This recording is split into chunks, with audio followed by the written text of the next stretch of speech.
Bij een ongeluk in Exmoire is één persoon slim verwonden rekken. Het slachtoffer zit in een auto die het in een loonbouwwijn onriet. Het slachtoffer rekken bekniepen en moest uit de auto hellen worden. De traumahelikopter had de persoon overgebracht naar het ziekenhuis in Grijs. De oorzaak is nog niet bekend. Het Jedder Haatkantoor van de Frieslandbank in Ljouwert werd verbouwd. Het gebouw met de opvallende koepel is nog van de Rabobank en wordt van binnen helemaal opknapt.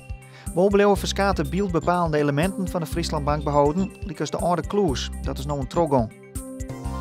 Omroep Friesland had bij de Ice Bucket Challenge van verleden week ontnota haast €4800 ophellen voor de strijd in ALS. Zo'n 30 mensen, waaronder een soort omroepmeewerkers, dienen mee aan actie. Bij deze uitdaging wordt geld inzamelen voor onderzoek naar de dodelijke spierziekte ALS. Joen en vannacht een beroene loft en wat rein, de temperatuur leidt om de 13 graden heen. Morgen blijft het voor het grootste pad droeg, maar misschien even de zinnen. In het zuiden van de provincie komen ze wat rein, het wordt al zo'n 18 graden.